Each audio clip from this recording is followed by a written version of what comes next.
जय माँ, इंद्राक्षी, जय अम्बे। इंद्राक्षी धाम में दर्शकों आप सभी का हम हार्दिक स्वागत करते हैं। आइए इस विशेष अंक में हम बात करते हैं कुंभ राशि के जातक सन 2024 के जनवरी के महीने में क्या विशेष उपाय करें। साल के शुरुआत में ही यदि कुछ विशेष उपाय हो जाए तो कहीं न कहीं जीवन अच्छे से लाभान्वित होगा। और सबकी ये सोच ही होती है कि शुरुआत अच्छी हो जाए तो उसका अंत भी अच्छा होता है। हमारी तरफ से आप सबको नववर्ष की, नए साल की बहुत-बहुत शुभकामनाएँ। और हालाँकि है तो ये अंग्रेज़ी वर्ष, लेकिन कहीं न कहीं 365 दिन हम सबके लिए काम करना होता है। बहुत सारी चीज़ें इन नए साल के साथ भी, कागज़ी चीज़ें भी और बहुत सारी चीज़ें भी जुड़ी होती हैं।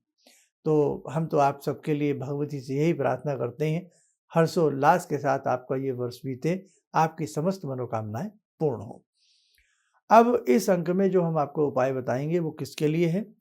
जिन जातकों की जन्म से कुंभ राशि है, जिन जातकों का कुंभ लगन है, वो ये उपाय अवश्य करें। दूसरी बात, हम 1 जनवरी को लेकर के बिल्कुल ना डरें। जैसे कई बार हम अपना कोई राशिफल सुन लेते हैं, वर्षफल सुन लेते हैं, तो मन में डर आ जाता है, अरे! अब हमारा क्या होगा? तो देखो बेटा, बिल्कुल डरने की बात नहीं है। 31 दिसंबर का या 1 जनवरी का ग्रहों से, आपके भाग्य से कोई भी लेना-देना नहीं है। जब ग्रह बदलते हैं तो भाग्य में परिवर्तन आता है। अब ग्रह कमज़ोर है तो कमज़ोर फल मिलता है, ग्रह अच्छे हैं तो अच्छा फल मिलता है। तो आप पहले तो ये गणित समझें कि 1 जनवरी का या नए साल का हमारे भाग्य से या ग्रहों से कोई संबंध है, कोई कनेक्शन है या नहीं? मेरे हिसाब से बिल्कुल भी नहीं है। अब आप ग्रहों की चाल देखो कि ग्रह कब-कब बदल रहे हैं, तो आपको समझ में आ जाएगा। ग्रह में सबसे पहले हम सूर्य को ले लेते हैं। 15 जनवरी से सूर्य मकर राशि में जाएँगे। कौन-सी जनवरी से? 15 जनवरी से, 1 जनवरी से नहीं जाएँगे, ठीक है? मंगल पूरा महीना धनु राशि में रहेंगे। बुध 7 जनवरी से धनु में जाएँगे, 7 जनवरी से, न कि 1 जनवरी से। शुक्र 18 जनवरी से धनु में जाएँगे। शनि, राहु, केतु और बृहस्पति इस महीने कोई राशि नहीं बदल रहे हैं। तो ग्रहों का प्रभाव 1 तारीख को नहीं होता। ये तो समय-समय के हिसाब से ग्रहों का प्रभाव होता है। वो तो ये है कि हम भई सारी चीज़ें मानते हैं, तो इसलिए कई बार आप इस प्रकार से राशिफल अपना सुन कर के कई बार डर भी जाते हो। तो अब डरने की ज़रूरत नहीं है। अब आगे बढ़ते हैं। अब हम बात करते हैं आपकी राशि के बारे में। आपकी राशि बहुत बड़ी है। कुंभ राशि के जातक बहुत ज़्यादा होते हैं। अगर हम करोड़ों में बात करें तो ये कम होगी। कुंभ राशि के जातक बहुत हैं। और कुंभ राशि, लेकिन राशि का प्रभाव उसका आता है जो आपकी जन्म की होती है। एक होता है आपका बोलता नाम, एक होता है आपकी जन्म की राशि। तो जन्म की राशि से ही ग्रहों को का फल देखना चाहिए, न कि बोलते नाम से। बोलते नाम से समझ सकते हो बस मेरी राशि ये है, लेकिन उसका आपके ऊपर उसका पूरा चीज़ें लागू होना, ना लागू होना, ये कोई इसमें कहा नहीं जा सकता। लेकिन जिनकी जन्म से राशि है, उनका प्रभाव ऐसा आता है। अब हमें इस महीने थोड़ा शत्रु भय सता सकता है, सावधान रहें। इस महीने कारोबार में लाभ-हानि खट्टा-मीठा जायका रहेगा। मन में थोड़ी मानसिक उलझनें रह सकती हैं। अपनों में कुछ परायापन हमें महसूस हो सकता है, लेकिन मन को दुखाने की आवश्यकता नहीं है। पेट से संबंधित, घुटनों से संबंधित और थोड़ा-सा आपको जैसे वो होता है ना कफ से संबंधित, इस प्रकार के विकार, वैसे भी ये ठंडी का समय है, सावधानी रखी जाए।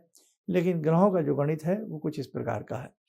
सावधान रहें, बाकी डरने की आवश्यकता नहीं है। कुछ विशेष उपाय इसीलिए बताए जाते हैं ताकि जो नकारात्मक चीज़ें होती हैं वो सकारात्मक रूप ले जाएँ। कुछ तारीखें हैं, उन तारीखों में थोड़ा सावधानी से काम लेना है, हँसते रहना है, किसी से व्यर्थ में झगड़ा नहीं करना, किसी से व्यर्थ में किसी के ऊपर क्रोध नहीं करना। वो तारीखें कौन-सी हैं नोट करें। 3 जनवरी, 4, 12, 13, 20, 21, 22 और बाकी आपकी 31 जनवरी भी बनती है। तो ये तारीखें हैं, इन तारीखों में किसी से वाद-विवाद आपको नहीं करना है। अब देखो, भगवान सब ठीक करे, ईश्वर की कृपा आप पे बरसे। आइए उसके लिए जानते हैं कुछ विशेष उपाय।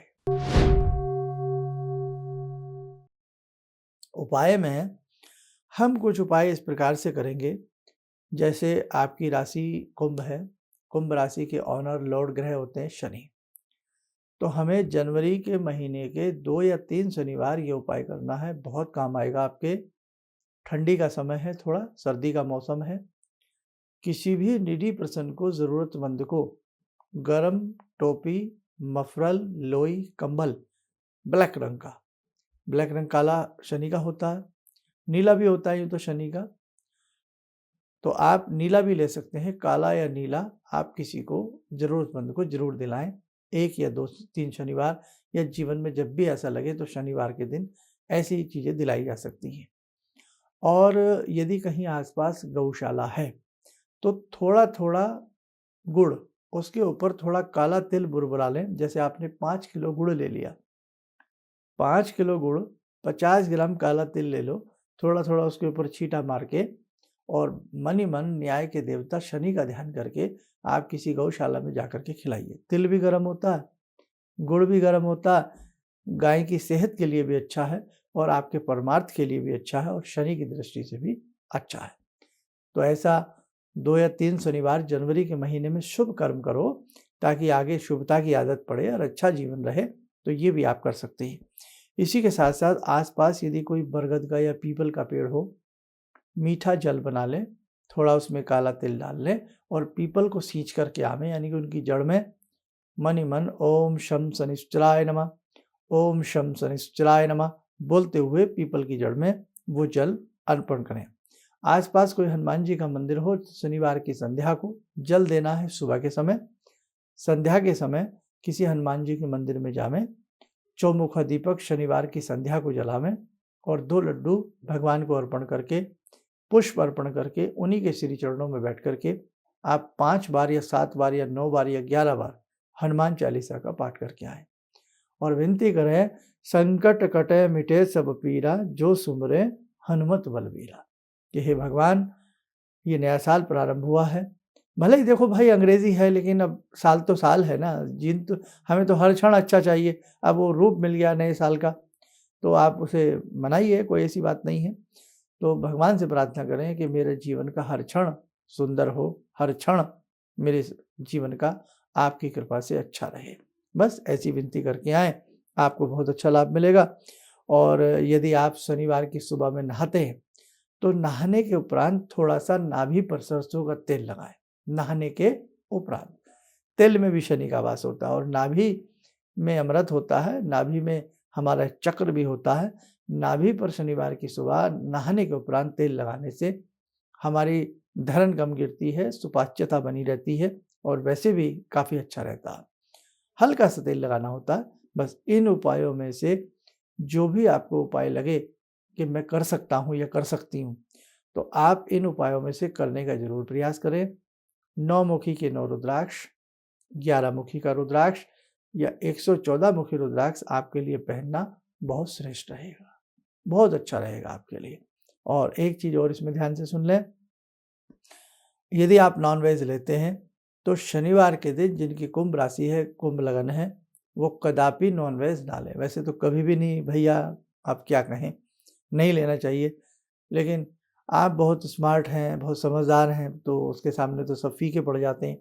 तो कम से कम शनिवार के दिन, जो आपकी राशि का दिन है, उस दिन तो आप कम से कम इन सब चीज़ों से परहेज़ रखें, तो आपकी सेहत के लिए भी और आपकी हर चीज़ों के लिए अच्छा है।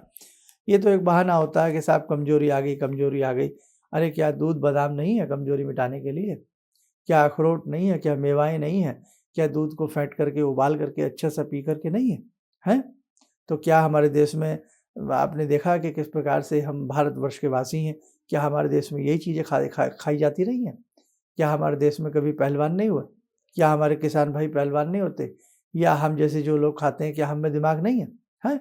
हम लोग बिल्कुल भी नहीं इन सब चीज़ों को छूते हैं। कितना भी डॉक्टर साहब हमें कहें या कोई भी कुछ कहे, नहीं साहब नहीं छुएँगे तो नहीं छुएँगे, हैं? तो इसलिए ऐसा नहीं है भैया कि ये सब चीज़ें खाने से आप में ताकत आती है। ऐसा ये भ्रांति है, ये लोगों का अंधविश्वास है। खैर, सब्जेक्ट बड़ा ना करें, आपका समय बड़ा कीमती है।